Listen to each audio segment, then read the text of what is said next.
Udara di dalam kabin pesawat terasa pengap. Campuran aroma kopi yang mulai dingin dan parfum aneh dari penumpang di sebelahku. Tapi Senja tidak peduli. Selama 7 jam penerbangan dari Seoul, yang ada di kepalanya hanyalah satu hal, rumah. Ia menekan wajahnya ke jendela kecil yang dingin, memandangi hamparan lampu Jakarta yang berkelip seperti permadani permata yang tak berujung. Kota ini, dengan segala kebisingan dan kekacauannya, adalah rumah. Tempat Lara dan Damar menunggunya. Senyum tipis terukir di bibirnya yang kering. 3 bulan terasa seperti 3 tahun. Proyek arsitektur yang ia pimpin di Korea Selatan akhirnya selesai. Lebih cepat dari jadwal. Ia sengaja tidak memberi kabar.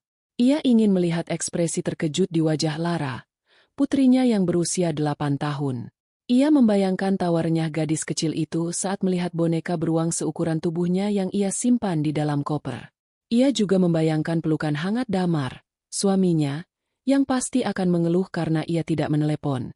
Tapi matanya akan menunjukkan kelegaan dan kebahagiaan. Pesawat mendarat dengan guncangan pelan. Jantung Senja berdebar lebih kencang. Ia salah satu penumpang pertama yang bergegas keluar, menarik kopernya dengan tidak sabar.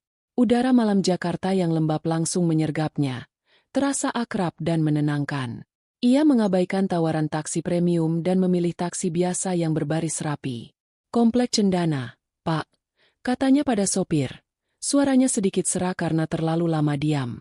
Sepanjang perjalanan, matanya tak lepas dari pemandangan di luar. Gedung-gedung yang ia kenal, jalan layang yang selalu macet, papan-papan reklame yang terang benderang. Semua masih sama, namun terasa berbeda. Mungkin karena dirinya yang berbeda. Ia pulang dengan rasa bangga karena berhasil menyelesaikan proyek besar, tetapi juga dengan rasa bersalah karena meninggalkan keluarganya begitu lama. Panggilan video setiap malam tidak akan pernah bisa menggantikan sentuhan fisik, tidak akan pernah bisa mengganti aroma masakan Damar atau dongeng sebelum tidur untuk Lara. Sudah pulang kerja, Mbak? Tanya sopir taksi, memecah lamunannya. Senja tersenyum. Iya, Pak, dari luar kota. Wah, pasti kangen sekali sama keluarga. Sekali, Pak, rasanya sudah tidak sabar, jawab Senja. Dan ia benar-benar bersungguh-sungguh.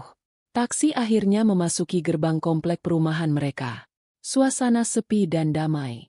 Lampu-lampu taman menerangi jalanan yang lengang. Dari kejauhan, ia bisa melihat rumahnya. Sebuah rumah mungil dengan taman kecil yang selalu Damar rawat dengan baik. Aneh, lampu terasnya padam. Tidak seperti biasanya. Damar tahu Senja tidak suka kegelapan. Perasaan tidak enak mulai merayapinya. Tetapi ia mencoba menepisnya. Mungkin lampunya putus. Mungkin mereka sudah tidur. Ini sudah hampir tengah malam. Taksi berhenti tepat di depan gerbang. Senja membayar, mengucapkan terima kasih.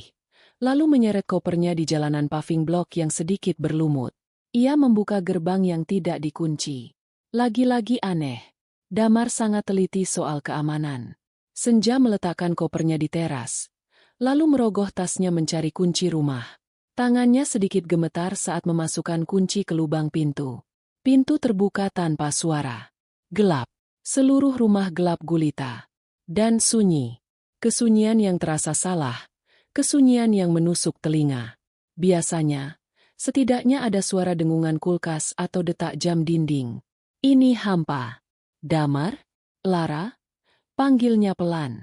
Suaranya terdengar asing di rumahnya sendiri. Tidak ada jawaban. Ia meraba dinding, mencari saklar lampu. Klik. Lampu ruang tamu menyala. Cahayanya yang kuning pucat menyoroti keadaan yang membuatnya tercekat. Ruangan itu berantakan. Beberapa bantal sofa tergeletak di lantai. Majalah berserakan di atas meja kopi.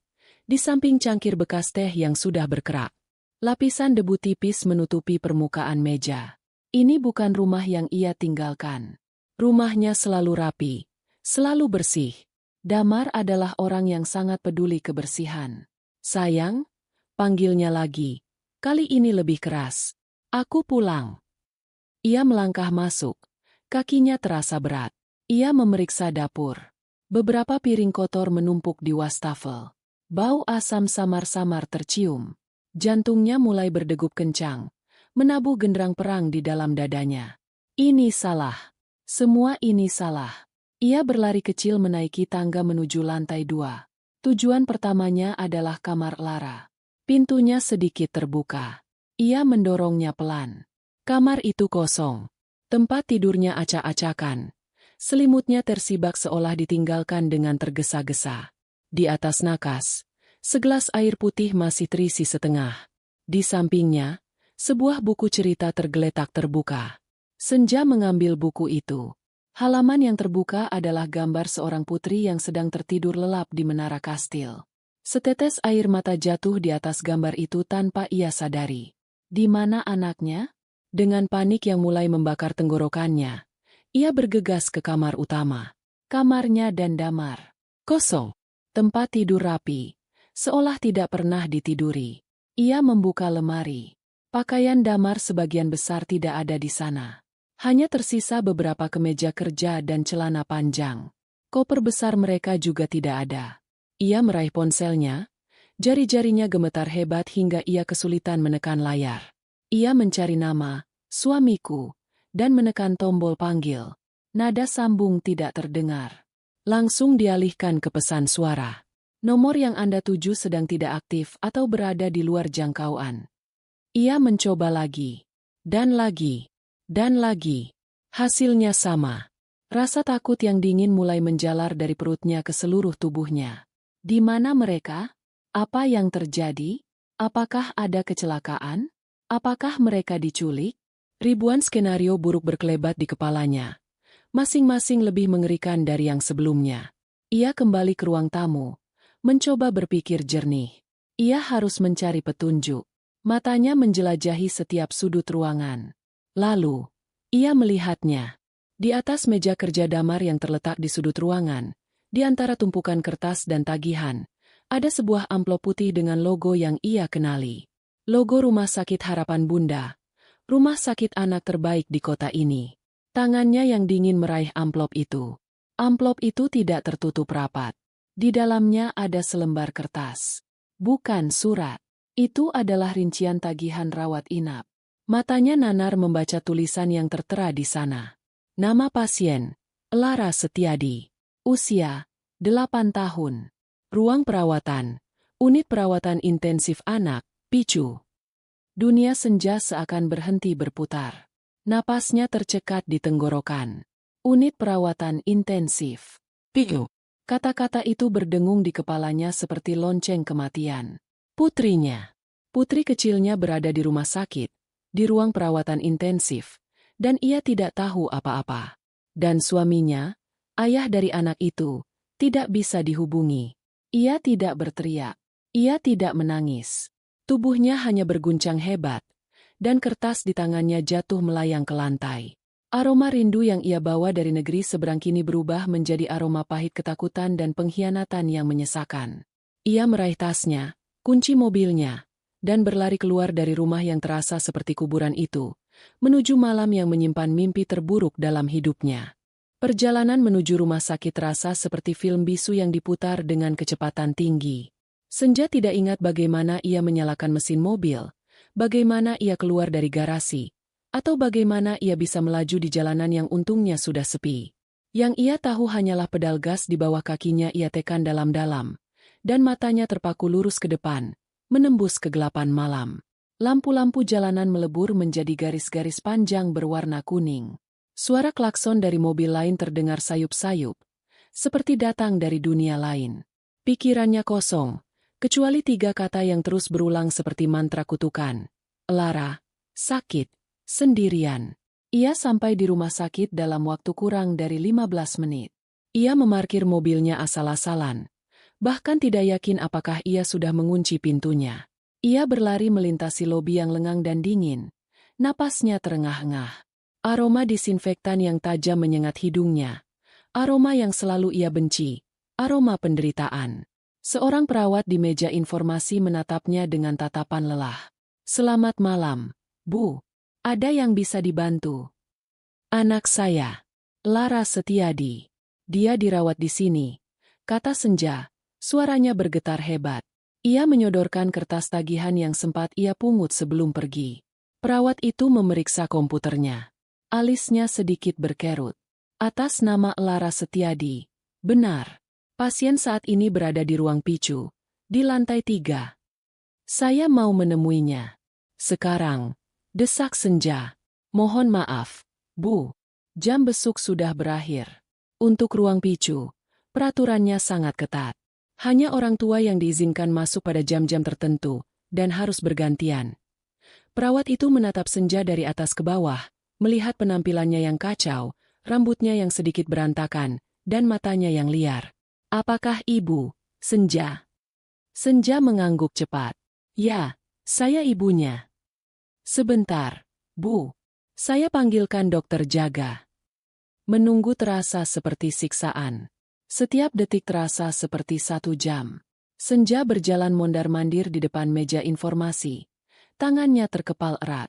Ia tidak bisa diam. Energi panik menjalari seluruh tubuhnya, membuatnya ingin berteriak. Di mana Damar? Seharusnya dia yang ada di sini. Seharusnya dia yang menunggunya, menjelaskan apa yang terjadi. Mengapa semuanya harus ia hadapi sendirian? Seorang pria muda berjas putih dengan name tag, Dr. Haris, menghampirinya.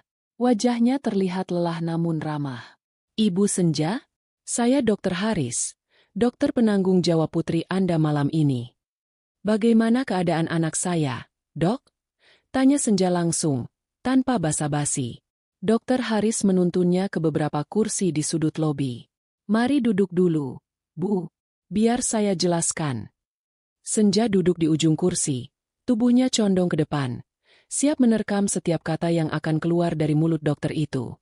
Putri Ibu, Lara, masuk ke unit gawat darurat 2 hari yang lalu, diantar oleh tetangga Ibu. Kondisinya saat itu sudah sangat lemah, dengan demam yang sangat tinggi dan kesulitan bernapas yang parah. 2 hari yang lalu. Ya Tuhan. Saat itu Senja sedang melakukan presentasi akhir proyeknya, merasa bangga dan lega. Sementara di belahan dunia lain, anaknya sedang berjuang untuk bernapas. Rasa bersalah menghantamnya seperti gelombang pasang. Kami melakukan serangkaian tes. Lanjut Dr. Haris dengan nada tenang. Hasilnya menunjukkan ada infeksi bakteri yang sangat agresif di paru-parunya, yang berkembang dengan cepat menjadi sepsis. Sepsis adalah kondisi saat tubuh bereaksi secara ekstrim terhadap infeksi, dan itu bisa merusak organ-organ vital. Kami langsung memindahkannya ke PICU untuk mendapatkan penanganan intensif. Senja mendengarkan penjelasan medis itu, tetapi otaknya kesulitan memproses. Yang ia tangkap hanyalah infeksi, sepsis, merusak organ. Kata-kata itu terdengar mengerikan. Diantar tetangga? Di mana suami saya, Dok? Dokter Haris terdiam sejenak. Ia menatap Senja dengan sorot mata iba. Menurut keterangan dari tetangga Ibu, Buati, beliau tidak bisa menghubungi suami Ibu. Nomornya tidak aktif. Beliau menemukan Lara sendirian di rumah. Sudah dalam kondisi demam tinggi dan mengigau. Buati yang berinisiatif membawanya ke sini. Kami juga sudah mencoba menghubungi nomor yang terdaftar atas nama Bapak Damar, tapi hasilnya sama. Sendirian. Lara sendirian di rumah saat sakit parah. Dan Damar tidak bisa dihubungi. Kemarahan yang dingin dan tajam mulai menyusup di antara kepanikan dan kesedihan Senja. Kemarahan itu memberinya sedikit kekuatan. Apa dia akan baik-baik saja? Bisiknya. Pertanyaan yang paling ia takuti jawabannya. Kondisinya saat ini kritis, tapi stabil, kata Dr. Haris, memilih kata-katanya dengan hati-hati. Kami sudah memberikan antibiotik dosis tinggi untuk melawan infeksinya. Ia juga menggunakan ventilator untuk membantunya bernapas, karena paru-parunya masih sangat lemah. Beberapa organ vitalnya, seperti ginjal, juga menunjukkan tanda-tanda terganggu, jadi kami memantaunya dengan sangat ketat. 48 jam ke depan akan sangat menentukan. Lara seorang pejuang, Bu. Dia berjuang sangat keras. Senja memejamkan matanya sejenak, mencoba menyerap semua informasi itu. Kritis tapi stabil. Seorang pejuang. Ia harus kuat. Demi Lara. Saya mau melihatnya. Katanya dengan suara yang lebih mantap. Dokter Haris mengangguk. Baik, Bu. Mari saya antar. Tapi ibu hanya bisa melihat dari luar, melalui kaca. Kami harus menjaga ruangan tetap steril untuk mencegah infeksi lebih lanjut. Mereka menaiki lift dalam diam. Setiap lantai yang terlewati terasa seperti lapisan neraka yang harus ia lalui. Akhirnya, lift berhenti di lantai 3. Pintu terbuka, menampilkan koridor yang lebih sepi dan lebih senyap. Di ujung koridor ada sebuah pintu besar dengan tulisan, Unit Perawatan Intensif Anak. Seorang perawat membukakan pintu untuk mereka. Di dalamnya, suasana terasa berbeda. Hanya ada suara desisan mesin ventilator dan bunyi, bip, bip, bip, yang teratur dari monitor-monitor di samping setiap tempat tidur. Ada beberapa tempat tidur, masing-masing ditutupi tirai, menciptakan ruang-ruang kecil yang privat. Dokter Haris menunjuk ke sebuah ruangan di pojok, yang seluruh dindingnya terbuat dari kaca tebal. Lara di sana, Bu. Senja berjalan mendekat. Kakinya terasa seperti terbuat dari timah. Dan kemudian, ia melihatnya. Putri kecilnya terbaring di tengah tempat tidur yang terlihat begitu besar untuk tubuh mungilnya.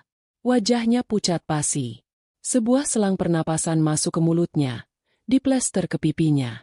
Matanya terpejam. Kabel-kabel warna-warni menempel di dadanya, terhubung ke sebuah monitor di samping tempat tidur yang menampilkan garis-garis hijau dan angka-angka yang tidak ia mengerti. Infus terpasang di punggung tangannya yang kecil. Tubuhnya yang biasanya lincah dan penuh energi kini terbaring diam tak berdaya. Pemandangan itu menghancurkan hatinya menjadi jutaan keping. Ini adalah Laranya, tetapi sekaligus bukan. Ini adalah versi rapuh dari putrinya. Seorang anak yang sedang berperang antara hidup dan mati. Senja menempelkan telapak tangannya ke permukaan kaca yang dingin. Seolah-olah ia bisa menyalurkan kekuatannya melalui kaca itu. Ia ingin masuk, memeluk tubuh kecil itu, membisikkan bahwa ibunya sudah di sini, bahwa semuanya akan baik-baik saja. Tapi ia tidak bisa. Ia hanya bisa berdiri di sana, dipisahkan oleh dinding kaca yang tak bisa ditembus, menjadi saksi bisu dari perjuangan anaknya.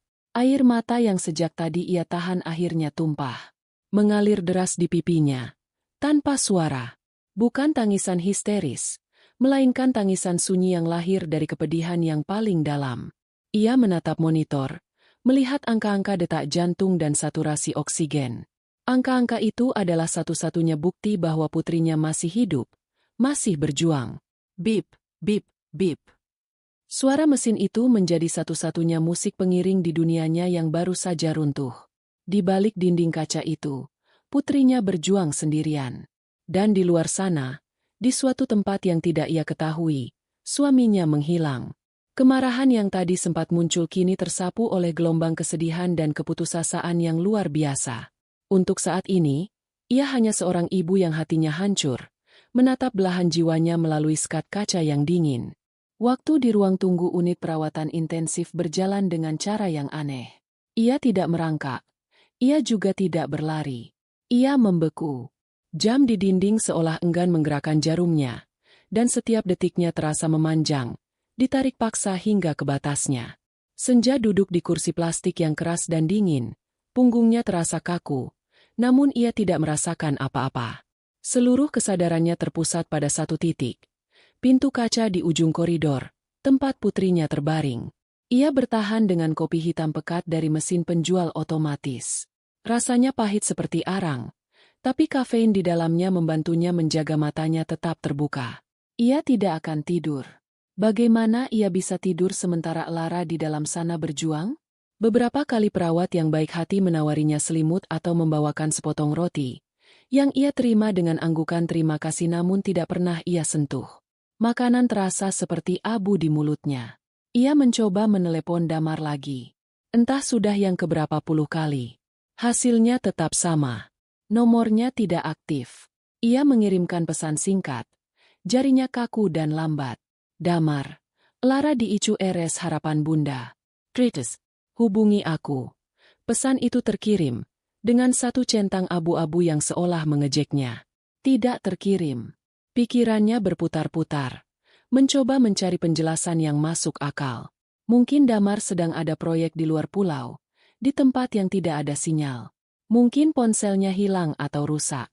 Ia mencoba mengingat-ingat percakapan terakhir mereka, 2 hari sebelum ia pulang. Suara Damar di telepon terdengar biasa saja. Ia bilang Lara sedikit demam. Tapi hanya demam biasa. Anak-anak kan biasa demam. Sayang, kamu jangan terlalu khawatir di sana. Fokus saja selesaikan pekerjaanmu. Begitu katanya. Sedikit demam. Kebohongan itu kini terasa seperti tamparan keras di wajahnya. Pagi menjelang. Cahaya matahari yang pucat menerobos masuk melalui jendela besar di ujung koridor.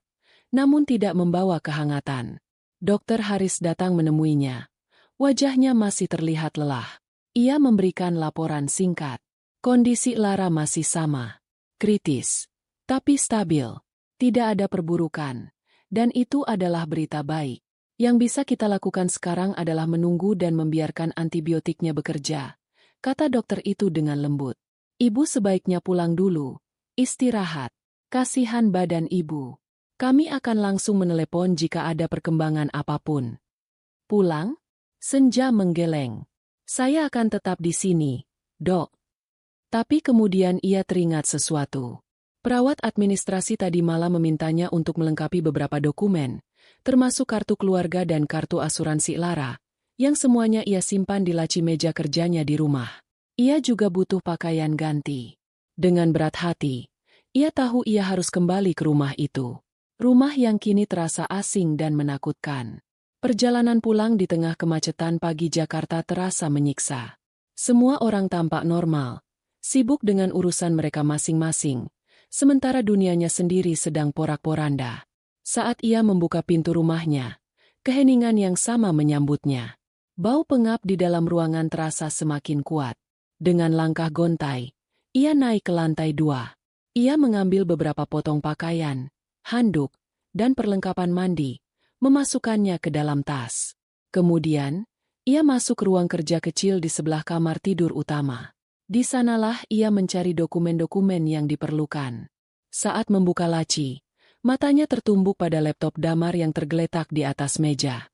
Sebuah ide terlintas di benaknya. Sebuah harapan kecil yang putus asa. Mungkin Damar meninggalkan petunjuk di laptopnya. Mungkin ada email pekerjaan atau jadwal perjalanan yang bisa menjelaskan di mana suaminya berada. Ia membuka laptop itu. Layarnya menyala. Meminta kata sandi. Senja menarik napas panjang. Ia mencoba tanggal lahir Lara. Ia mencoba tanggal pernikahan mereka. Ia mencoba kombinasi nama mereka. Rasa frustrasi mulai membakar dirinya. Ia hampir menyerah saat ia teringat sesuatu. Sebuah lelucon konyol dari masa pacaran mereka. Damar pernah memakai kata sandi, "Aku cinta kamu selamanya," tanpa spasi untuk akun email lamanya. Sebuah kata sandi yang norak dan klise, tapi entah kenapa ia mengingatnya. Dengan jari gemetar, ia mengetikkan rangkaian huruf itu. Berhasil. Laptop itu terbuka. Jantungnya berdebar kencang. Ia membuka aplikasi email. Isinya hanya email-email pekerjaan rutin dan promosi. Tidak ada yang aneh. Ia membuka riwayat percakapan. Kosong. Damar rupanya rajin membersihkannya. Lalu ia beralih ke peramban internet. Ia mengklik riwayat pencarian. Matanya menyusuri daftar panjang itu. Kebanyakan adalah situs berita dan portal olahraga. Lalu, beberapa pencarian membuatnya mengerutkan kening. Paket liburan kapal pesiar terbaik. Harga Royal Caribbean Cruise Singapura. Restoran romantis di atas laut. Jantungnya yang tadi berdebar kencang kini seolah berhenti berdetak.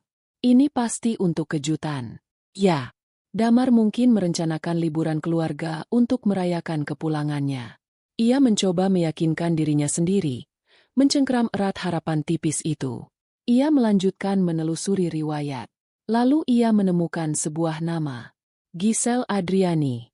Nama itu dicari di beberapa platform media sosial. Instagram, Facebook. Rasa ingin tahu yang menyakitkan mendorongnya untuk membuka salah satu profil itu. Profil Instagram dengan nama Giselle Adriani. Akunnya tidak dikunci. Foto profilnya adalah seorang wanita muda yang cantik, dengan rambut panjang bergelombang dan senyum percaya diri. Senja mulai menggulir ke bawah, melewati foto-foto liburan di Bali, makan malam di restoran mahal, dan acara-acara sosialita. Lalu, ia berhenti. Jantungnya benar-benar berhenti. Itu adalah foto yang diunggah 2 hari yang lalu. Sebuah foto selfie. Giselle tersenyum cerah ke arah kamera. Di sebelahnya adalah seorang pria yang juga tersenyum lebar, menunjukkan deretan gigi putihnya yang rapi. Pria itu adalah Damar, suaminya. Mereka berdua memegang gelas sampahnya yang tinggi. Di belakang mereka, terhampar lautan biru yang tak berujung dan langit yang cerah. Damar mengenakan kemeja linen putih yang belum pernah Senja lihat sebelumnya. Ia terlihat santai, bahagia, dan tanpa beban. Tangan Senja gemetar hebat. Ia membaca keterangan di bawah foto itu. Menikmati surga di lautan biru bersama kesayanganku. Terima kasih untuk kejutannya Damar_Prasetyo. Di bawahnya, ada tag lokasi.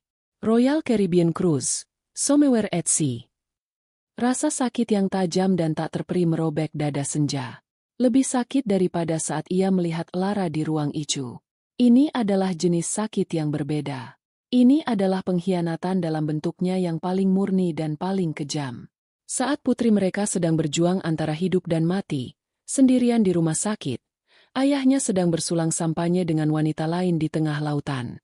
Kebohongan Damar tentang demam biasa kini terpampang jelas. Itu bukan untuk menenangkannya, itu untuk menyingkirkannya, agar ia tidak mengganggu liburan romantis mereka. Ia terus menggulir.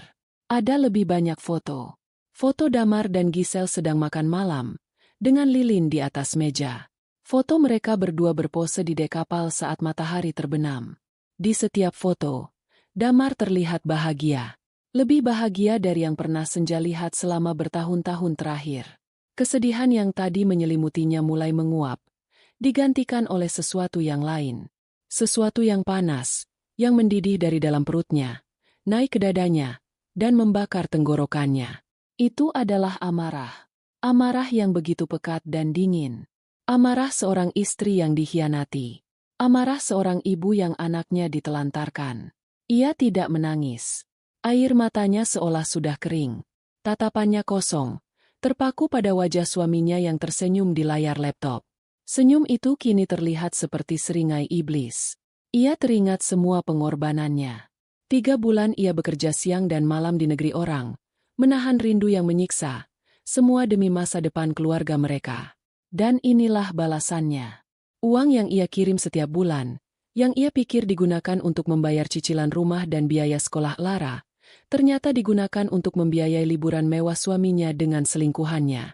Perasaan cinta yang pernah ia miliki untuk Damar hancur berkeping-keping, berubah menjadi debu. Yang tersisa hanyalah rasa jijik dan kebencian yang membara. Di detik itu, Senja tahu pernikahannya sudah berakhir. Tidak ada yang perlu diselamatkan. Tidak ada yang bisa diperbaiki. Pria di foto itu bukan lagi suaminya. Dia adalah monster. Dan monster harus dihentikan. Dengan gerakan yang lambat dan terukur, ia menutup laptop itu. Suara, klik, pelan terdengar begitu keras di ruangan yang sunyi. Ia bangkit berdiri. Tatapan matanya yang tadi kosong kini berubah menjadi tajam dan penuh perhitungan. Kesedihan telah bermetamorfosis menjadi kekuatan. Ia tidak akan hancur. Ia tidak akan membiarkan pria itu menghancurkannya dan putrinya. Ia akan berjuang. Tapi sebelum berjuang untuk masa depan, ia akan memastikan pria itu membayar semua perbuatannya. Senja berjalan menuruni tangga dengan langkah yang mantap. Tidak ada lagi keraguan atau kepanikan dalam gerakannya. Setiap langkah terasa berat namun penuh tujuan. Amarah telah memberinya kejernihan yang aneh, setajam pisau bedah. Ia masuk ke dapur yang masih berantakan, mengabaikan tumpukan piring kotor. Ia menyalakan kompor, memasak air, dan menyeduh secangkir teh. Tangannya tidak gemetar sama sekali. Sambil menunggu tehnya sedikit mendingin, ia duduk di meja makan.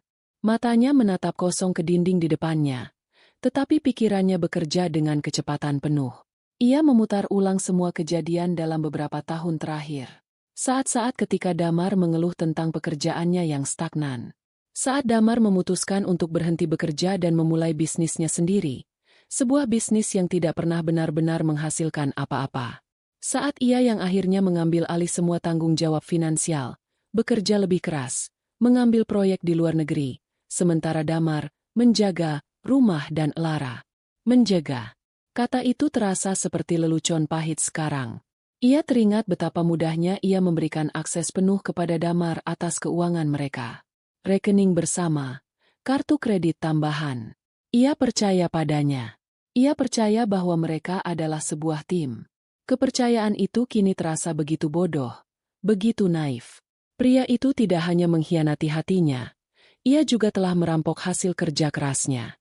Uang yang seharusnya untuk biaya pengobatan Lara, untuk masa depan Lara, kini sedang dihambur-hamburkan untuk sampanye dan makan malam mewah di tengah laut.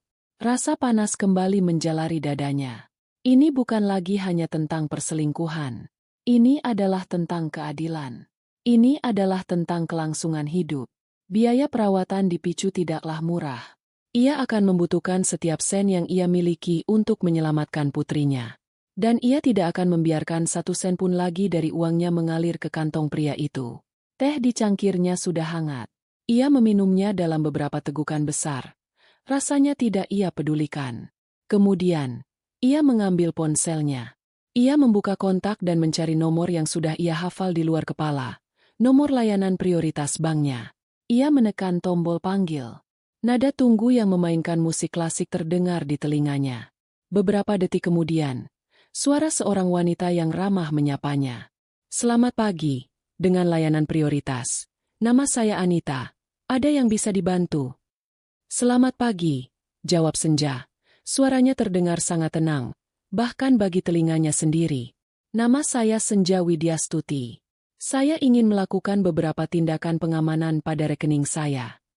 Baik. Ibu Senja, bisa saya bantu verifikasi data terlebih dahulu? Mohon sebutkan nama gadis ibu kandung ibu. Senja menjawab semua pertanyaan verifikasi dengan lancar. Nama gadis ibunya, tanggal lahirnya, alamat rumahnya. Setiap jawaban terasa seperti paku yang menancapkan realitas baru ke dalam hidupnya. Setelah proses verifikasi selesai, Anita kembali bertanya dengan nada yang lebih ramah. Baik. Data sudah sesuai, Ibu Senja. Tindakan pengamanan seperti apa yang ingin Ibu lakukan? Senja menarik napas dalam-dalam. Inilah saatnya. Saya minta tolong untuk blokir semua kartu kredit dan kartu debit yang terhubung dengan rekening saya atas nama Damar Prasetyo. Kartu utama dan semua kartu tambahan. Blokir secara permanen. Sekarang juga. Terdengar keheningan sejenak di seberang telepon. Mungkin petugas bank itu sedikit terkejut dengan permintaan yang tiba-tiba dan tegas itu. Baik, Ibu. Saya konfirmasi ulang. Ya, permintaan pemblokiran permanen untuk seluruh kartu atas nama Bapak Damar Prasetyo. Benar, Ibu. Benar, jawab Senja, tanpa sedikit pun keraguan dalam suaranya. Mohon ditunggu sebentar. Ibu, saya akan proses sekarang. Senja menunggu. Menatap jam dinding. Detak jarumnya terdengar begitu jelas. 1 menit. 2 menit. Rasanya seperti selamanya. Akhirnya, suara Anita kembali terdengar. Terima kasih sudah menunggu. Ibu Senja. Permintaan Ibu sudah kami proses. Seluruh kartu atas nama Bapak Damar Prasetyo sudah berhasil kami blokir secara permanen. Beliau tidak akan bisa melakukan transaksi apapun lagi mulai detik ini. Ada lagi yang bisa saya bantu. Sebuah beban yang sangat berat terasa terangkat dari pundaknya. Itu saja. Terima kasih banyak. Ia menutup telepon dan meletakkan ponselnya di atas meja. Selesai. Satu tombol telah ditekan. Sebuah badai akan segera datang, dan untuk pertama kalinya, ia merasa siap menghadapinya. Ia kembali ke rumah sakit dengan tas berisi pakaian ganti dan dokumen yang diperlukan.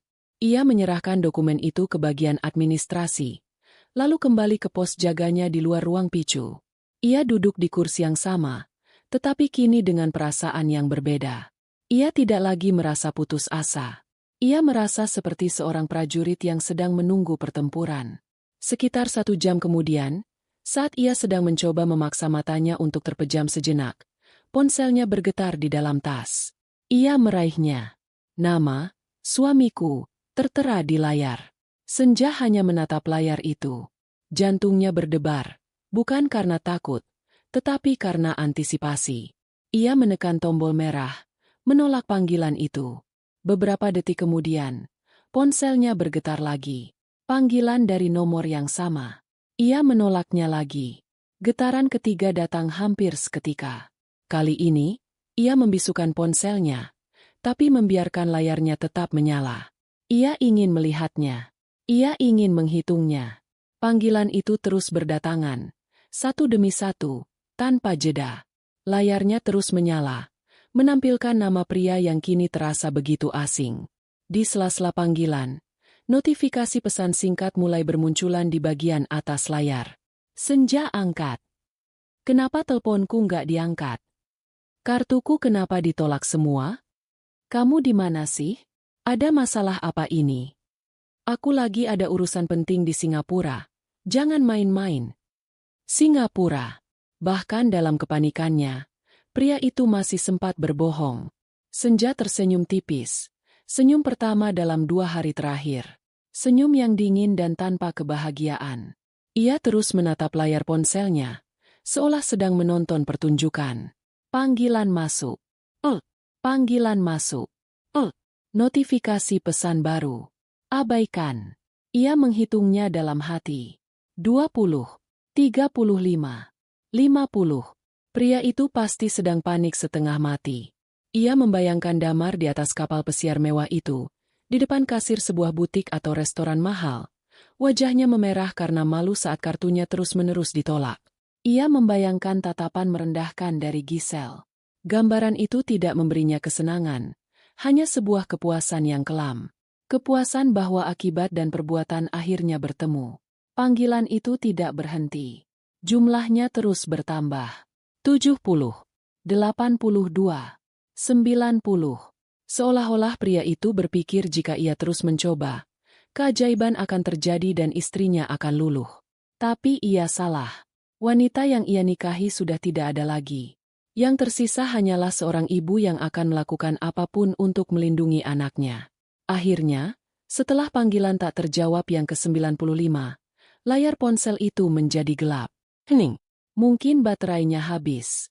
Mungkin pria itu akhirnya menyerah. Senja meletakkan kembali ponselnya ke dalam tas. Badai pertama telah ia lewati. Ia mengalihkan pandangannya kembali ke dinding kaca di depannya. Ke arah tubuh mungil Lara yang terbaring di sana. Suara monitor detak jantung anaknya terdengar stabil dan teratur. Bip, bip, bip. Suara itu adalah satu-satunya yang berarti. Perjuangannya yang sesungguhnya baru saja dimulai. Dan ia tidak akan kalah. Lautan biru kehijauan terhampar sejauh mata memandang. Permukaannya berkilauan seperti ditaburi jutaan berlian di bawah sengatan matahari tropis.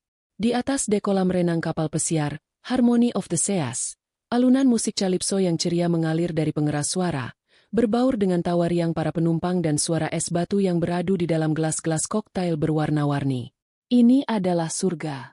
Sebuah dunia terapung yang dirancang untuk melenyapkan semua kekhawatiran. Sebuah fantasi kemewahan yang menjadi kenyataan.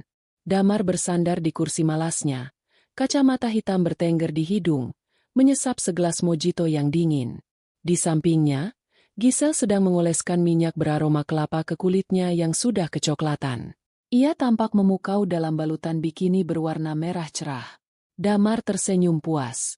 Inilah hidup yang seharusnya ia jalani. Hidup tanpa keluhan, tanpa tanggung jawab, tanpa rengekan anak kecil atau omelan istri yang kelelahan. Sayang, nanti malam kita makan di Wonderland, ya? Pinta Giselle, suaranya manja. Reviewnya bilang pengalaman makannya seperti di negeri dongeng. Apapun yang kamu mau, cantik, jawab Damar, mengulurkan tangan untuk membelai rambut Giselle. Restoran Wonderland adalah salah satu yang termahal di kapal itu. Tapi apa artinya uang jika bisa membeli kebahagiaan seperti ini? Kebahagiaan Giselle adalah prioritasnya. Tapi sebelum itu, kata Giselle, matanya berbinar licik. Aku lihat ada butik perhiasan di promenade. Ada kalung berlian yang dari kemarin aku lihat. Cantik sekali. Damar tertawa. Ia tahu kemana arah pembicaraan ini. Oke. Anggap saja hadiah karena sudah menemaniku dalam perjalanan bisnis yang melelahkan ini. Ia mengedipkan sebelah matanya. Mereka beranjak dari dek kolam renang, berganti pakaian yang lebih pantas, dan berjalan menyusuri Royal Promenade, sebuah lorong megah di tengah kapal yang dipenuhi toko-toko mewah, bar, dan kafe. Rasanya seperti berjalan di sebuah mal kelas atas di Milan atau Paris. Butik perhiasan itu berkilauan di bawah cahaya lampu kristal. Seorang pramuniaga yang anggun menyambut mereka dengan senyum. Giselle langsung menunjuk ke sebuah kalung di dalam etalase kaca. Sebuah liontin berbentuk tetesan air mata, bertahtakan berlian kecil yang berkelip-kelip. Harganya, jika dirupiahkan, setara dengan biaya sekolah Lara selama setahun penuh. Yang ini. Aku mau yang ini, kata Giselle. Damar mengangguk dengan gaya seorang pria yang tidak pernah melihat label harga. Tentu, sayang. Tolong dibungkus yang cantik. Ya, Mbak. Pramuniaga itu dengan hati-hati mengeluarkan kalung itu dan meletakkannya di atas nampan beralaskan bludru hitam. Saat Giselle mencobanya, kulitnya tampak semakin bersinar. Damar mengeluarkan dompetnya, mengambil kartu kredit berwarna hitam dari sakunya. Kartu andalannya. Ia menyerahkannya kepada pramuniaga dengan senyum bangga. Pramuniaga itu menggesek kartu tersebut di mesin. Beberapa detik kemudian, dahinya sedikit berkerut. Ia mencobanya lagi. Mohon maaf, Pak, sepertinya ada masalah. Kartunya ditolak. Senyum di wajah Damar membeku. Ditolak? Tidak mungkin. Coba lagi. Mungkin jaringannya sedang jelek di tengah laut. Pramuniaga itu mencoba untuk ketiga kalinya. Hasilnya sama. Mesin itu mengeluarkan bunyi, bip, pelan yang terdengar seperti ejekan. Maaf, Pak, tulisannya, do not honor. Wajah Damar mulai memerah. Beberapa pengunjung lain di butik itu melirik ke arah mereka. Giselle, yang tadinya mengagumi pantulan dirinya di cermin, kini menatap Damar dengan tatapan bertanya. Tidak masalah. Saya punya yang lain, kata Damar, mencoba terdengar santai. Ia mengeluarkan kartu lain, berwarna platinum. Ia menyerahkannya dengan sedikit paksa. Coba yang ini. Kartu itu digesek. Dan sekali lagi, ditolak. Pak, mohon maaf sekali. Saya tahu. Tidak perlu diulangi. Potong Damar. Suaranya sedikit meninggi. Rasa malu yang panas menjalar di lehernya.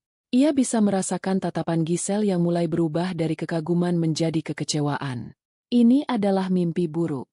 Ia adalah seorang raja di surga ini, dan sekarang mahkotanya terancam jatuh. Kita ke tempat lain saja, sayang, bisik Giselle, menarik lengan Damar. Tunggu, ini pasti ada kesalahan dari pihak bank, kata Damar, menarik lengannya kembali. Ia harus menyelesaikan ini.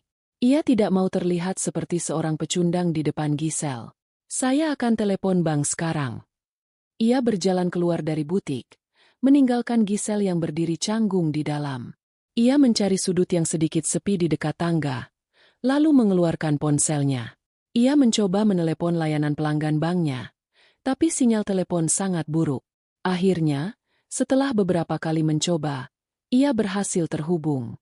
Setelah melalui proses verifikasi yang terasa sangat lama, petugas bank memberitahukan sebuah informasi yang membuatnya lemas. Mohon maaf, Bapak Damar. Berdasarkan catatan kami, semua kartu atas nama Bapak telah diblokir secara permanen atas permintaan pemegang kartu utama, yaitu Ibu Senja Widyastuti. Apa? Diblokir? Kenapa? Tanya Damar. Suaranya nyaris berteriak. Untuk alasannya kami tidak memiliki wewenang untuk memberitahukannya, Pak. Kami hanya menjalankan instruksi dari pemegang kartu utama.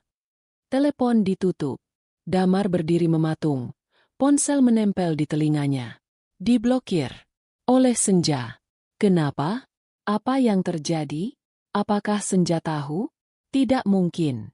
Bagaimana caranya dia bisa tahu? Amarah dan kepanikan mulai bergejolak di dalam dirinya.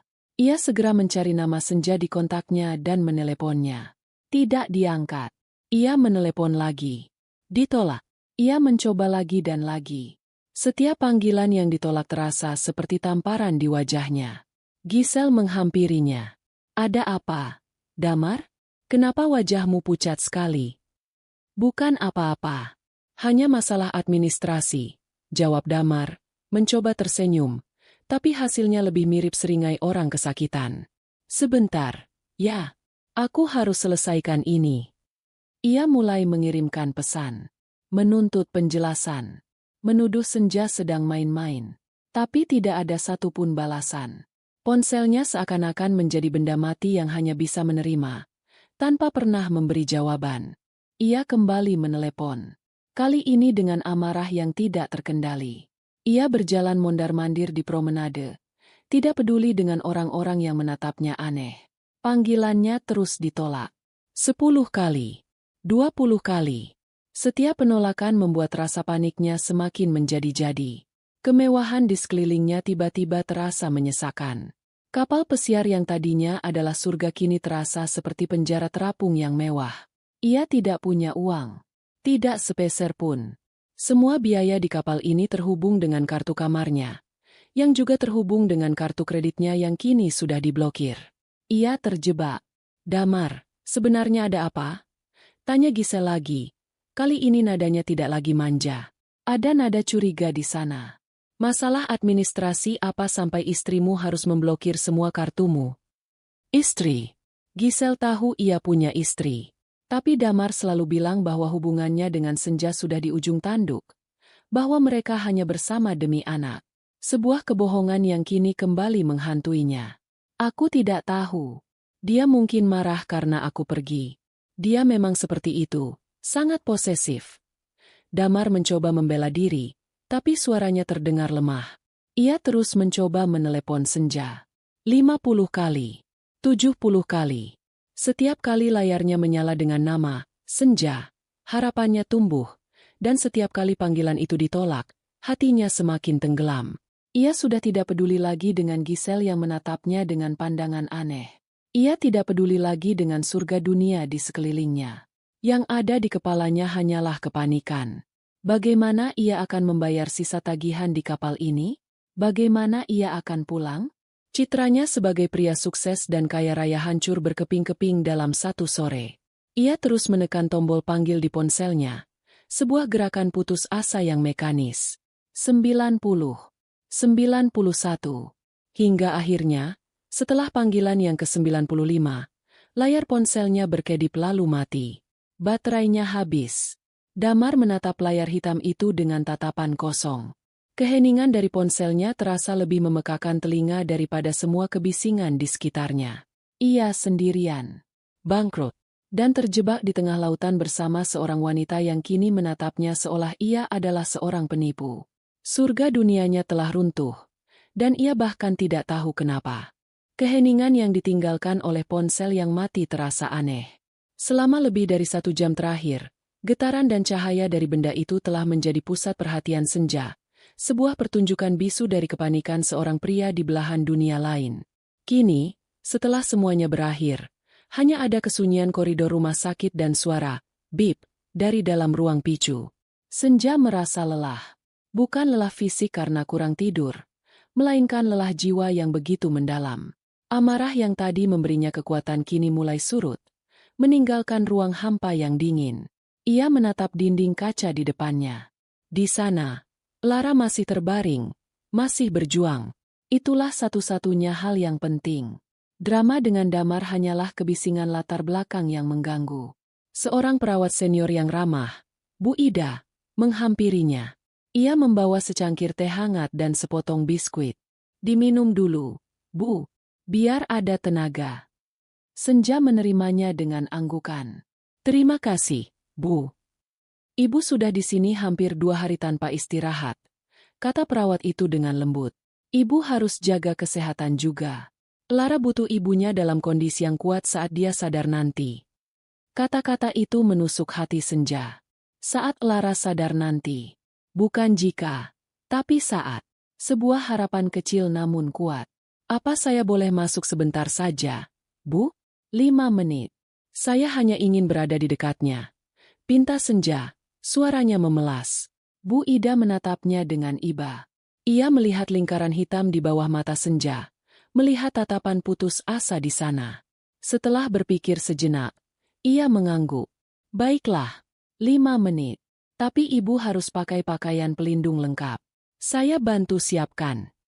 Beberapa menit kemudian, Senja sudah mengenakan gaun pelindung berwarna biru, penutup kepala, masker, dan sarung tangan. Ia merasa seperti astronot yang akan memasuki dunia lain. Dan memang benar. Saat Bu Ida membukakan pintu ruang picu untuknya, ia melangkah masuk ke dalam sebuah dunia yang berbeda. Di luar, suara mesin-mesin itu terdengar teredam. Di dalam sini, suara itu terasa begitu dekat dan personal. Desisan mesin ventilator yang memompa udara ke paru-paru Lara terdengar seperti napas naga raksasa. Bunyi, bip. Dari monitor jantung terasa seperti detak jantungnya sendiri. Bau steril yang menyengat memenuhi rongga hidungnya. Ia mendekati tempat tidur Lara. Kini, tanpa penghalang kaca, ia bisa melihat putrinya dengan begitu jelas. Ia bisa melihat bulu matanya yang lentik, alisnya yang tipis, dan beberapa anak rambut yang menempel di dahinya yang berkeringat. Ia melihat betapa kecil dan rapuhnya tangan putrinya yang terpasang infus. Dengan sangat hati-hati, seolah takut akan menghancurkan sesuatu yang berharga, Senja mengulurkan tangannya yang bersarung tangan dan menyentuh punggung tangan Lara yang tidak diinfus. Kulitnya terasa hangat. Hidup. Saat itulah pertahanannya runtuh. Semua emosi yang ia tekan, amarah, kesedihan, rasa bersalah, ketakutan, meledak dalam satu isakan tangis tanpa suara. Tubuhnya berguncang, dan air matanya mengalir deras di balik maskernya. Ia menundukkan kepalanya, menyandarkan dahinya di tepi ranjang. Ia mulai berbicara. Suaranya hanya bisikan lirih yang nyaris tak terdengar di antara suara mesin. Maafin Mama, sayang. Maafin Mama karena tidak ada di sini saat kamu butuh. Bisiknya. Rasa bersalah karena meninggalkan Lara demi pekerjaan kini terasa begitu menusuk. Seharusnya ia ada di sini. Seharusnya ia yang pertama kali menyadari demam Lara bukan demam biasa. Ia mengelus punggung tangan Lara dengan ibu jarinya. Ia teringat semua hal kecil yang ia lewatkan selama 3 bulan terakhir. Ia teringat janji-janji Damar di telepon. Semua aman terkendali. Sayang. Lara baik-baik saja. Dia cuma kangen kamu. Semua adalah kebohongan. Ia mulai melihat pola-pola yang selama ini ia abaikan. Sikap Damar yang semakin jauh, percakapan mereka yang semakin singkat, ketidaktertarikannya saat Senja bercerita tentang pekerjaannya. Pengkhianatan ini ternyata sudah berakar jauh sebelum perjalanan ke Korea Selatan. Ia saja yang terlalu buta untuk melihatnya. Di sana, di samping ranjang putrinya yang sedang berjuang untuk hidup, Senja membuat sebuah sumpah. Bukan sumpah yang diucapkan dengan suara lantang, melainkan sumpah sunyi di dalam hatinya. Sebuah janji yang akan membentuk sisa hidupnya. Pertama, ia bersumpah demi kesembuhan Lara. Mama akan lakukan apa saja supaya kamu sembuh. Nak, Mama akan bekerja lebih keras. Mama akan menjual semua yang kita punya kalau perlu. Yang penting kamu sehat lagi. Kamu harus sehat. Kedua, ia bersumpah untuk melindungi Lara. Dia, Senja bahkan tidak sanggup menyebut nama Damar. Tidak akan pernah bisa menyakitimu lagi. Dia tidak akan pernah menelantarkanmu lagi. Mama janji, dia tidak akan pernah mendapat kesempatan itu lagi. Mama akan melindungimu dengan seluruh hidup Mama. Ketiga, ia bersumpah untuk masa depan mereka. Setelah ini selesai, kita akan mulai hidup baru, sayang. Hanya kita berdua. Kita tidak butuh dia. Kita akan cari rumah kecil yang nyaman. Kita akan lebih sering pergi ke taman. Mama akan cari pekerjaan yang tidak mengharuskan Mama pergi jauh lagi. Kita akan bahagia. Mama janji, kita akan membangun kebahagiaan kita sendiri. Dan terakhir, ia bersumpah pada dirinya sendiri. Ia akan berhenti menyalahkan dirinya sendiri. Ia bekerja keras demi keluarganya, demi masa depan Lara. Tidak ada yang salah dengan itu. Yang salah adalah pria yang telah mengkhianati kepercayaan dan pengorbanannya. Ia akan mengubah rasa bersalahnya menjadi kekuatan. Ia akan mengubah lukanya menjadi perisai. 5 menit terasa begitu singkat. Bu Ida menepuk pundaknya dengan lembut. Sudah waktunya, Bu. Senja mengangguk. Ia menatap wajah Lara untuk terakhir kalinya. Lalu dengan enggan melepaskan genggaman tangannya. Saat ia melangkah keluar dari ruangan itu dan melepaskan pakaian pelindungnya, ia merasa seperti orang yang berbeda. Ia masuk sebagai seorang ibu yang hancur hati. Ia keluar sebagai seorang pejuang dengan misi yang jelas. Amarah terhadap Damar masih ada, tapi kini tidak lagi menjadi pusat dunianya. Amarah itu hanyalah bahan bakar. Mesin utamanya adalah cinta tanpa syarat untuk putrinya dan sumpahnya untuk membangun dunia baru bagi mereka berdua. Ia kembali duduk di kursinya. Namun kali ini punggungnya lebih tegak. Tatapannya lebih fokus. Ia mulai membuat rencana di kepalanya. Langkah pertama, kesembuhan Lara. Langkah kedua, menghubungi pengacara. Langkah ketiga, mencari tahu kondisi keuangannya yang sesungguhnya. Ia tidak tahu apa yang akan terjadi besok. Ia tidak tahu seberapa berat perjuangan yang ada di hadapannya. Tapi satu hal yang ia tahu pasti, ia tidak lagi sendirian dalam kegelapan. Ia memiliki tujuan. Ia memiliki sumpahnya. Dan di dalam sana, jantung kecil putrinya masih terus berdetak. Bip, bip, bip.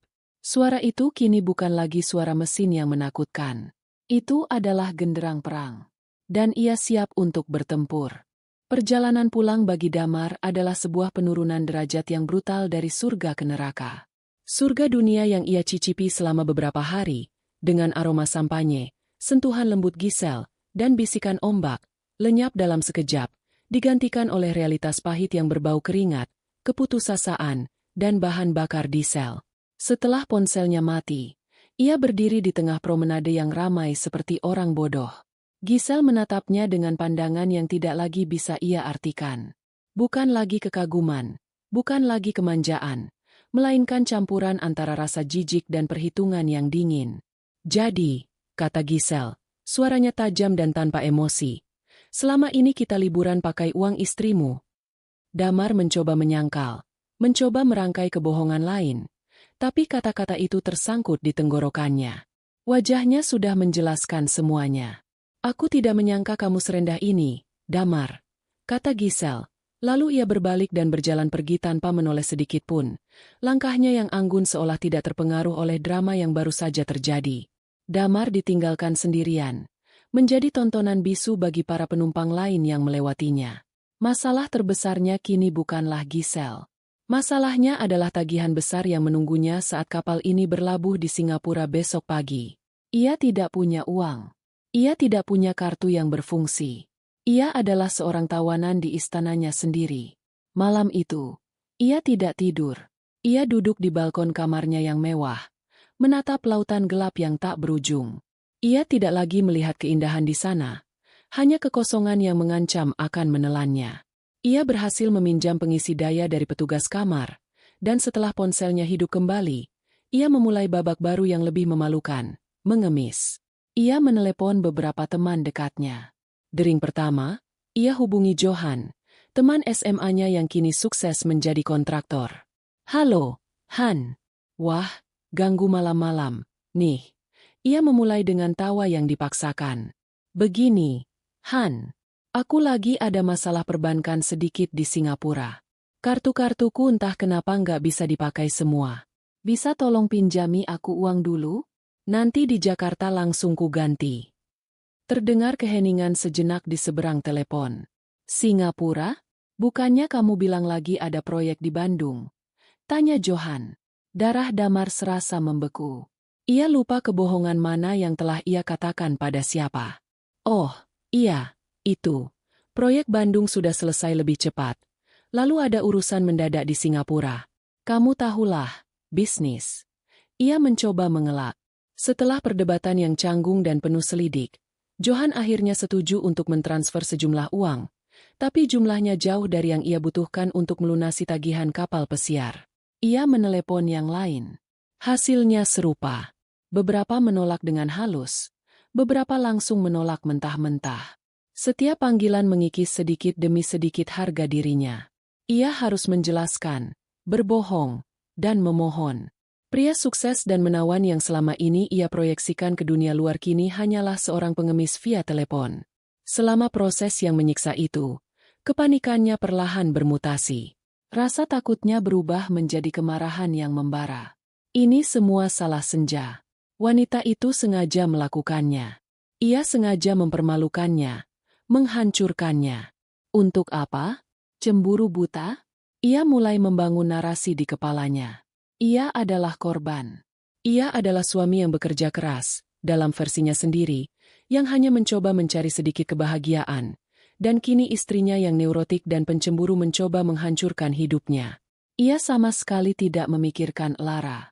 Dalam benaknya, pesan singkat dari Senja tentang Lara yang sakit hanyalah taktik, sebuah drama untuk membuatnya panik dan segera pulang. Kritis. Pikirnya sinis. Senja selalu melebih-lebihkan. Lara mungkin hanya demam biasa, seperti yang ia duga. Keesokan paginya, kapal itu berlabuh. Dengan uang pinjaman yang terkumpul, ia berhasil melunasi tagihannya, meski harus menahan malu karena membayarnya dengan transfer bank darurat, bukan dengan kartu kredit hitam yang elegan. Giselle sudah menghilang, mungkin turun dari kapal subuh tadi tanpa mengucapkan selamat tinggal. Damar berjalan keluar dari terminal kapal pesiar sendirian, hanya membawa satu koper kecil berisi pakaian mahalnya yang kini terasa seperti kostum badut. Kemewahan Singapura yang berkilauan kini terasa mengejeknya. Ia tidak bisa memesan taksi yang nyaman. Ia harus mencari stasiun MRT, berdesakan dengan para pekerja komuter. Ia tidak bisa makan di restoran yang layak, hanya membeli roti isi di sebuah toko kelontong. Perjalanan pulangnya adalah kebalikan dari perjalanan perginya. Ia naik bus antar kota dari Singapura ke Kuala Lumpur untuk mencari tiket pesawat termurah ke Jakarta. Ia menghabiskan hampir 24 jam berikutnya dalam perjalanan yang melelahkan. Duduk di kursi bus yang sempit, menunggu berjam-jam di bandara berbiaya rendah, lalu akhirnya terbang dengan pesawat yang kursinya terasa akan copot. Selama perjalanan itu, amarahnya kepada Senja semakin memuncak. Ia menyusun rentetan kalimat yang akan ia lontarkan saat bertemu istrinya. Ia akan menuntut penjelasan. Ia akan memarahinya habis-habisan karena telah berani menghinanya seperti ini. Ia yang akan mengendalikan situasi. Ia yang akan menjadi pihak yang marah. Saat pesawatnya mendarat di Jakarta, ia tidak pulang ke rumah. Ia tidak tertarik melihat rumah yang berantakan. Tujuannya hanya satu. Ia memesan ojek online dan langsung menuju Rumah Sakit Harapan Bunda. Ia harus menyelesaikan ini. Ia harus menghadapi Senja dan merebut kembali kendali atas hidupnya. Saat tiba di lobi rumah sakit, penampilannya sudah sangat kacau. Kemejanya lecek, rambutnya berminyak, dan matanya merah karena kurang tidur. Tapi di dalam dadanya, api amarah berkobar dengan hebat. Ia berjalan cepat menuju meja informasi. Permisi, Mbak. Pasien atas nama Lara Setiadi. Di mana ruangannya? Tanyanya dengan nada tidak sabar. Perawat itu memeriksa komputer. Di ruang picu, Pak. Lantai 3. Tapi jam besuk. Damar tidak mendengarkan kelanjutannya. Picu. Ia bahkan tidak terlalu peduli apa arti singkatan itu. Yang ia tahu, Senja pasti ada di sana. Ia bergegas menuju lift.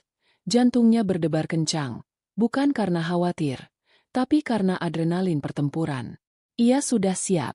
Ia akan menghancurkan Senja dengan kata-katanya. Ia akan membuat wanita itu menyesal telah memperlakukannya seperti ini. Badai yang sesungguhnya, dalam pikirannya, adalah amarah yang akan ia tumpahkan. Ia sama sekali tidak tahu bahwa badai yang sesungguhnya adalah kebenaran yang sedang menunggunya di lantai 3. Senja sedang duduk di kursi ruang tunggu saat Damar datang. Ia tidak terkejut. Ia sudah menduganya. Entah bagaimana, ia bisa merasakannya. Mungkin dari perubahan atmosfer di koridor yang sunyi itu, yang tiba-tiba terasa tegang. Ia melihat sosok suaminya berjalan cepat ke arahnya dari ujung koridor. Kacau, marah, dan buta. Ia tidak berdiri. Ia hanya duduk diam, menatap lurus ke arah Damar yang mendekat. Kedua tangannya terkepal pelan di pangkuannya. Ia sudah melewati tahap menangis, sudah melewati tahap marah yang meledak-ledak.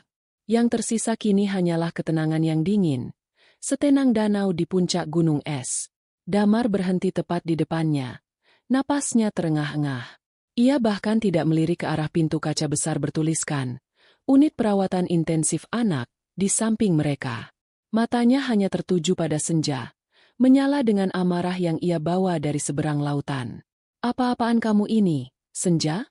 Damar memulai. Suaranya serak dan keras, membuat beberapa orang di ruang tunggu menoleh. Kamu mau mempermalukan aku? Hah? Seenaknya memblokir semua kartuku. Kamu tahu malunya aku di depan klien-klien bisnisku? Kamu mau menghancurkan reputasiku. Senja hanya menatapnya. Ia membiarkan Damar mengeluarkan semua racunnya. Ia mendengarkan kebohongan tentang klien bisnis, itu tanpa berkedip. Ia melihat betapa egoisnya pria ini. Bahkan di rumah sakit tempat anak mereka terbaring kritis. Hal pertama yang ia pikirkan adalah harga dirinya yang terluka dan kartunya yang terblokir. Setelah Damar berhenti sejenak untuk mengambil napas, Senja akhirnya berbicara. Suaranya pelan, nyaris seperti bisikan, namun terdengar sangat jelas di koridor yang sepi itu. Urusan pentingmu di Singapura sudah selesai, Damar. Pertanyaan itu, yang begitu tenang dan tepat sasaran, membuat Damar terdiam. Ia tidak menyangka Senja akan merespons seperti itu. Ia mengira akan ada teriakan, tangisan, atau perdebatan sengit. Apa maksudmu? Tentu saja sudah. Dan itu bukan urusanmu. Jawabnya, mencoba merebut kembali momentumnya. Senja menggeleng pelan. Oh, itu jadi urusanku saat kamu menggunakan uangku untuk membiayainya. Ia meraih ponselnya yang sedang diisi dayanya di stop kontak terdekat. Dengan gerakan yang tidak tergesa-gesa, ia membuka galeri fotonya. Ia tidak langsung menunjukkannya pada Damar. Kemeja linen putih yang kamu pakai bagus. Baru, ya? Katanya. Matanya masih menatap Damar. Kamu terlihat sangat santai. Sangat bahagia. Tertawamu lepas sekali. Aku sudah lama tidak melihatmu tertawa seperti itu. Wajah Damar mulai berubah. Amarahnya perlahan digantikan oleh kebingungan, lalu ketakutan. Ia tahu kemana arah pembicaraan ini. Dan teman bisnismu itu, Giselle, namanya? Cantik sekali dia. Lanjut Senja. Setiap kata ia ucapkan dengan penekanan yang pelan dan tajam. Kalian terlihat sangat serasi saat bersulang sampanye dengan latar belakang laut biru. Pemandangan matahari terbenamnya pasti indah sekali dari dek kapal pesiar itu. Akhirnya, ia membalikan layar ponselnya ke arah Damar. Di sana, terpampang dengan jelas foto Damar dan Giselle yang sedang tersenyum bahagia. Damar menatap foto itu, lalu menatap Senja. Tidak ada lagi kata-kata yang keluar dari mulutnya. Semua kebohongan dan dalih yang telah ia siapkan hancur lebur dalam sekejap. Ia tertangkap basah. Senja, aku bisa jelaskan, katanya tergagap. Suaranya kehilangan semua kekuatan. Jelaskan? Senja tertawa kecil. Tawa yang sama sekali tidak mengandung kebahagiaan. Apa yang mau kamu jelaskan, Damar? Apa kamu mau menjelaskan foto ini? Ia menggeser layar, menunjukkan foto lain. Atau yang ini? Saat kalian makan malam romantis. Ia menggeser lagi. Atau yang ini? Saat kalian berjemur di tepi kolam renang. Ia berhenti pada satu foto. Foto Damar dan Giselle bersulang sampanye. Ia menatap mata Damar dalam-dalam. Aku hanya ingin tahu satu hal. Saat kamu mengangkat gelasmu itu, apa kamu tahu di saat yang hampir bersamaan, di sini, dokter sedang memasukkan selang ventilator ke tenggorokan anakmu supaya dia bisa terus bernapas? Kata, ventilator, itu menghantam Damar seperti pukulan di ulu hati. Ia tersentak. Wajahnya menjadi pucat pasi. Apa? Ventilator? Lara kenapa? Untuk pertama kalinya, ia menyebut nama putrinya. Untuk pertama kalinya, ada nada selain amarah dan pembelaan diri dalam suaranya. Kenapa kamu tidak bertanya dari tadi, Damar? Tanya Senja. Suaranya kini bergetar karena emosi yang ia tahan. Kenapa yang pertama kali keluar dari mulutmu adalah tentang kartu kreditmu, bukan tentang keadaan putrimu? Aku pikir kamu hanya... Kamu pikir aku berbohong, potong Senja. Kamu pikir aku menggunakan anak kita sebagai alasan untuk memanggilmu pulang dari liburanmu dengan selingkuhanmu? Serendah itukah aku di matamu? Atau serendah itukah dirimu sampai kamu berpikir semua orang sama sepertimu? Senja berdiri. Kini mereka berhadapan dengan posisi sejajar. Anakmu, anak yang kamu tinggalkan sendirian di rumah dengan demam biasa, ditemukan oleh Buati dalam keadaan hampir tidak sadar. Dia terkena infeksi paru-paru akut yang menyebabkan sepsis. Tubuhnya keracunan oleh infeksinya sendiri. Dia sudah berjuang di dalam sana selama 3 hari.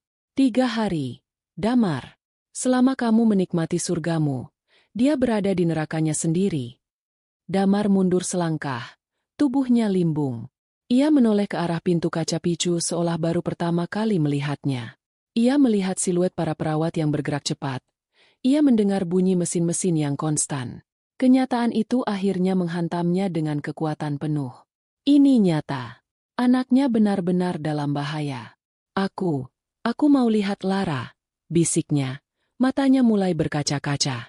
Ia melangkah maju, tapi Senja bergerak lebih cepat, menghalangi jalannya dengan tubuhnya sendiri. Tidak, kata Senja. Suaranya sedingin es. Senja, minggir. Aku ayahnya. Aku berhak melihat anakku. Hak? Senja menatapnya dengan pandangan paling tajam yang pernah ia berikan pada siapapun. Kamu kehilangan hak itu saat kamu mematikan teleponmu dan memilih untuk bersenang-senang sementara dia membutuhkanmu. Kamu kehilangan hak itu saat kamu menelantarkannya sendirian. Ayah macam apa yang melakukan itu? Air mata akhirnya mengalir di pipi Damar. Tapi Senja tidak merasakan iba sedikit pun. Ia tidak tahu apakah itu air mata penyesalan atau air mata karena ketahuan. Dan sejujurnya, ia tidak peduli. Pernikahan kita sudah selesai, Damar, kata Senja, mengucapkan kalimat yang sudah ia simpan di hatinya. Setelah Lara sembuh, pengacaraku yang akan menghubungimu. Kamu sudah tidak punya tempat lagi di kehidupan kami. Kamu bukan siapa-siapa lagi. Senja, tolong, jangan begini. Pergi, kata Senja, kali ini lebih tegas. Pergi dari sini.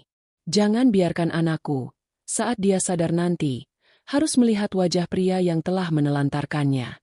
Dia pantas mendapatkan yang lebih baik darimu. Damar berdiri mematung. Bukan hanya karena kebohongannya terbongkar, tapi karena ia melihat keteguhan di mata Senja. Ia tahu tidak ada jalan untuk kembali. Ia telah kehilangan segalanya. Istrinya, anaknya, rumahnya, dan harga dirinya. Semuanya lenyap karena beberapa hari kesenangan sesaat. Tanpa berkata apa-apa lagi, ia berbalik dan berjalan pergi dengan langkah yang gontai dan kalah. Senja memperhatikannya sampai sosok itu menghilang di tikungan koridor. Ia tidak merasakan kemenangan. Ia tidak merasakan kelegaan.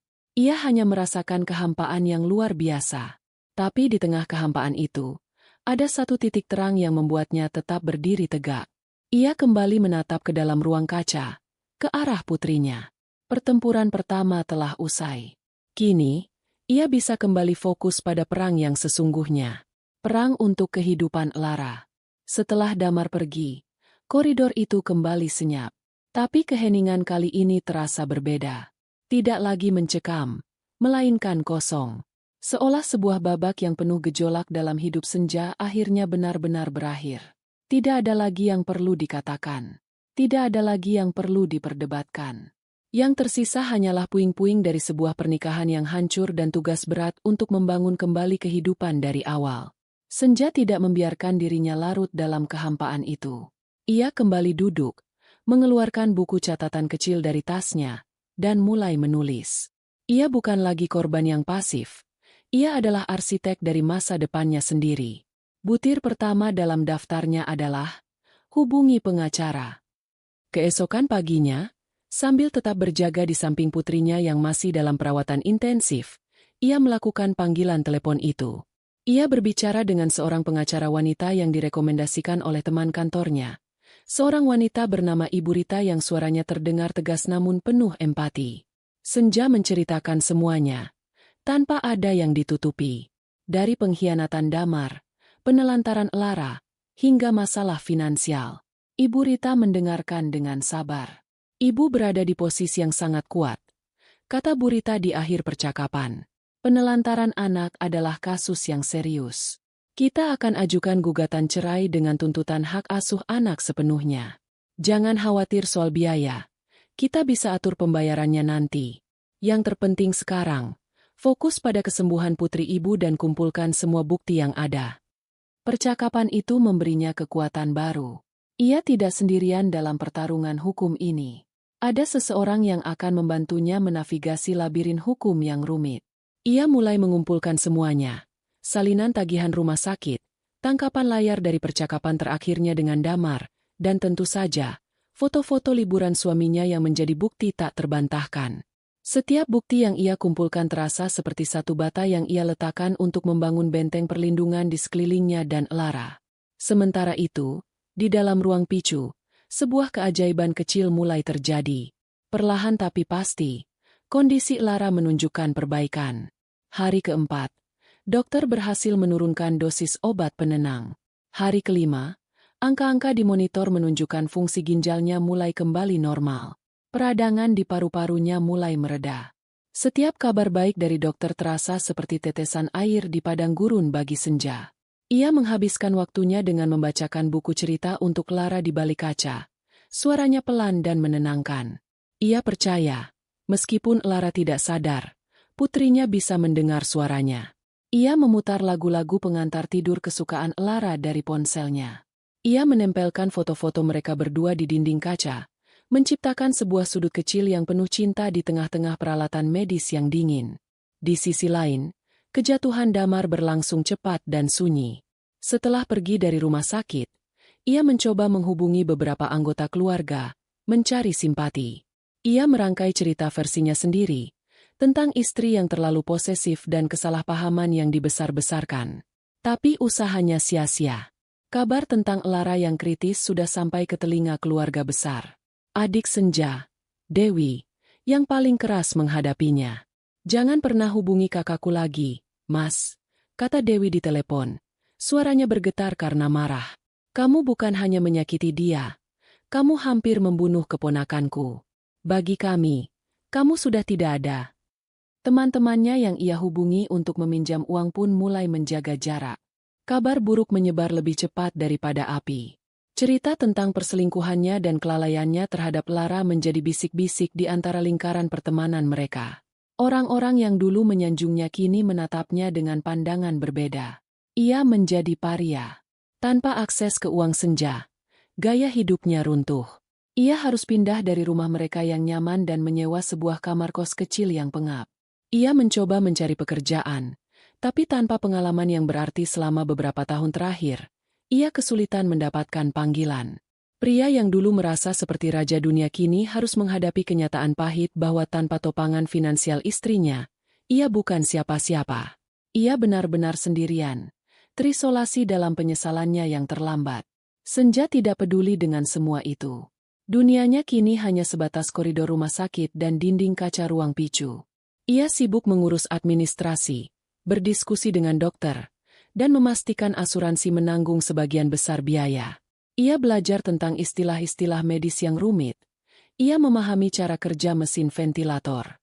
Ia berubah dari seorang arsitek menjadi seorang manajer krisis, seorang perawat, dan seorang advokat bagi putrinya. Hari ketujuh adalah hari yang paling ia tunggu. Dokter memutuskan untuk mencoba melepaskan Lara dari ventilator. Itu adalah prosedur yang menegangkan. Senja berdiri di luar. Tangannya menempel di kaca, menahan napas. Ia melihat dokter dan perawat bekerja dengan tenang di dalam. Dan kemudian, untuk pertama kalinya dalam seminggu, ia melihat dada putrinya naik turun dengan sendirinya. Ia bernapas. Lara bernapas sendiri. Air mata kelegaan mengalir di pipinya. Ini adalah kemenangan pertama mereka. Pertempuran besar pertama telah dimenangkan. Jalan masih panjang. Tapi secercah cahaya harapan yang tadinya begitu redup kini bersinar terang benderang, menerangi jalan di depan mereka. Ia tahu, mulai saat ini, semuanya akan baik-baik saja. Mereka akan baik-baik saja.